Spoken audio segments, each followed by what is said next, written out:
కూటమి ప్రభుత్వం పాఠశాల విద్యను నిర్వీర్యం చేస్తోంది. వైఎస్ జగన్ తీసుకొచ్చిన సంస్కరణలను తుంగలో తొక్కి కేవలం నారాయణ చైతన్య వంటి కార్పొరేట్ స్కూళ్లకు ప్రయోజనకారిగా ఉండేలా నిర్ణయాలు తీసుకుంటున్నారు. ఇది పేద ప్రజలకు నష్టం చేసే చర్య. దీన్ని ప్రజలే అడ్డుకోవాలి. చింతాడ రవికుమార్, ఆముదాల వలస, వైఎస్ఆర్సీపీ ఇన్ఛార్జ్. ముఖ్యంగా అప్పర్ ప్రైమరీ స్కూల్స్ అంటే విద్యా వ్యవస్థను పూర్తిగా నాశనం చేసే విధంగా ఈ ప్రభుత్వం వచ్చిన తర్వాత నిర్ణయాలు తీసుకుంటున్నారు కాబట్టి వాటిని ప్రజలకి మీడియా మిత్రుల ద్వారా ఒకసారి వివరించాలని చెప్పేసి ఈ రోజు మీడియా సమావేశం అనేది ఏర్పాటు చేయడం జరిగింది. మనకి కొత్తగా నేషనల్ ఎడ్యుకేషన్ పాలసీ 2020 రావడానికి ముందు national policy on education 1986 implement అయ్యి ఉండేదన్నమాట. దాని ద్వారా ఏంటంటే 10+2 అంటే 1వ తరగతి నుండి 10వ తరగతి వరకు, ఆ తర్వాత ఇంటర్మీడియట్. అది ఎన్ని ఇయర్స్ నుండి 6 ఇయర్స్ ఏజ్ నుండి 18 సంవత్సరాల ఏజ్ వరకు గల పిల్లలకి 10+2 విద్యా విధానం అనేది ఉండేదన్నమాట.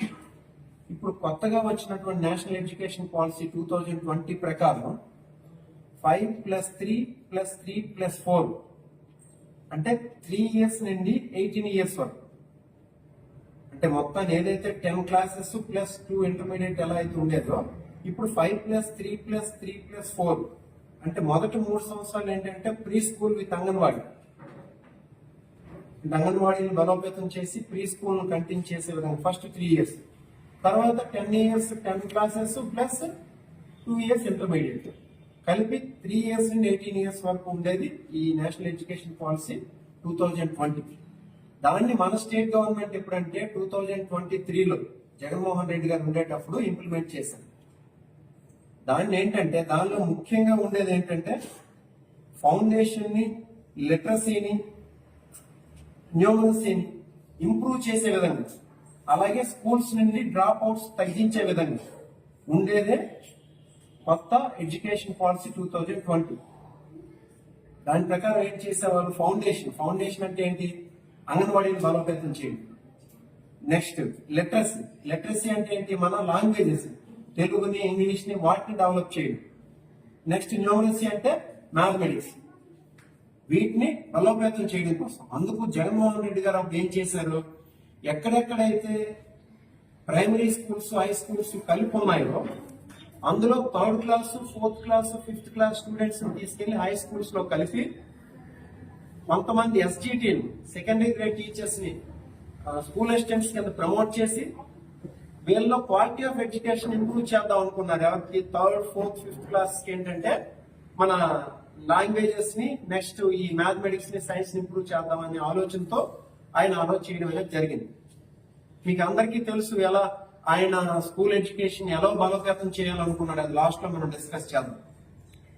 కానీ దానిలో ఏమైంది, దానివల్ల ఏంటంటే 3rd, 4th, 5th క్లాసెస్ కి క్వాలిటీ ఆఫ్ ఎడ్యుకేషన్ అందించాలనే ఉద్దేశంతో జగన్మోహన్ రెడ్డి గారు దాన్ని ఇంప్లిమెంట్ చేయడం జరిగింది. కానీ ఇప్పుడు వచ్చారు మన చంద్రబాబు నాయుడు గారి ప్రభుత్వం 2024 నుండి.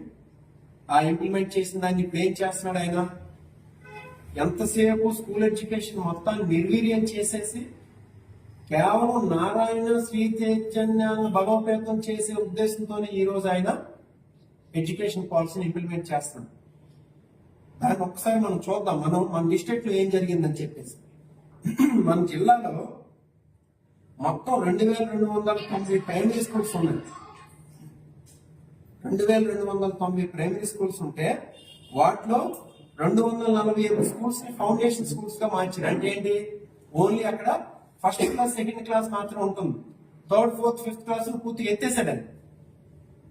ఈరోజు 11వ తేదీ నుండి, ఇప్పుడు వస్తున్న 11వ తేదీ నుండి అది ఇంప్లిమెంట్ అవుతుంది. ఆల్రెడీ దానికోసం నోటిఫికేషన్ జారీ చేసి ఆల్రెడీ డిఈఓ ఆఫీస్ నుండి ఏ స్కూల్స్ ని ప్రైమరీ స్కూల్స్ కింద ఉంచుతారు, ఏ స్కూల్స్ ఫౌండేషన్ స్కూల్స్ కింద ఉంచుతారని ఆల్రెడీ డిక్లేర్ చేశారు. మన జిల్లాలో 2290 ప్రైమరీ స్కూల్స్ ఉంటే దానిలో 248 స్కూల్స్ ని ఫౌండేషన్ స్కూల్స్ కింద మార్చారు. అంటే 3rd, 4th, 5th క్లాస్ అక్కడి నుండి తీసేస్తున్నారు. 1, 2 క్లాసెస్ మాత్రం అక్కడ ఉంటాయి. ఇంకా 333 అప్పర్ ప్రైమరీ స్కూల్స్ ఉంటే దానిలో 93 స్కూల్స్ ని ప్రైమరీ స్కూల్స్ కింద మార్చారండి. మోడల్ ప్రైమరీ స్కూల్స్ లేకపోతే మోడల్ ప్రైమరీ స్కూల్స్ కింద. అంటే ఆ స్కూల్స్ లో 6వ తరగతి, 7వ తరగతి, 8వ తరగతి వీటిని ఎత్తేస్తున్నారు. వీళ్ళందరూ ఎక్కడికి వెళ్ళాలి ఇప్పుడు? ఆ ఊర్లో 3rd, 4th, 5th క్లాసులు ఎత్తేస్తే, అలాగే 6th, 7th, 8th క్లాసులు ఎత్తేస్తే ఆ ఊర్ల నుండి పక్క ఊర్లకు వెళ్ళాలి, లేకపోతే ఆ ఊర్ల నుండి వేరే టౌన్కి వెళ్ళాలి. ఎవరిని బలోపేతం చేయడం కోసం చంద్రబాబు నాయుడు గారు ఈ నిర్ణయం తీసుకున్నారు? ఇది మన జిల్లాలో ఉండే స్టాటిస్టిక్స్ నేను చెప్తుంది. ఏ స్కూల్స్ ని బలోపేతం చేయడానికి ఆయన చేస్తున్నారు? అసలు గవర్నమెంట్ స్కూల్లో చదివిన వాళ్ళు ఈ రోజు పేద విద్యార్థులు ఉన్నారు. ఆ పేద విద్యార్థులు పక్క ఊర్లకు ఎలా వెళ్తారు? 3rd, 4th, 5th వాళ్ళు ఎలా వెళ్తారు? వాళ్ళ ట్రాన్స్పోర్టేషన్ ఎలాగా? ఊరి నుండి బయటికి వెళ్ళే పరిస్థితి వస్తే వాళ్ళు ప్రైవేట్ స్కూల్స్ ఆప్ చేసుకుంటారు. ఈ రోజు కేవలం ప్రైవేట్ విద్యని బలోపేతం చేసే విధంగానే మాత్రమే ఈ రోజుకి ఆల్రెడీ అమ్మఒడి ఇవ్వకుండా ఆల్రెడీ ఒక ఇయర్ ఆల్రెడీ దాటివేసాడు ఆయన. ఈ రోజు ఈ సంవత్సరం కూడా ఏం చేస్తాడో తెలియదు. కేవలం అందుకోసమే ఏమైనా ప్రైవేట్ స్కూల్లో ఉన్న వాళ్ళకి ఇవ్వకుండా చేసి గవర్నమెంట్ స్కూల్లో ఉన్న వాళ్ళకి ఇవ్వడం కోసమేనేమో ఈ ఇటువంటి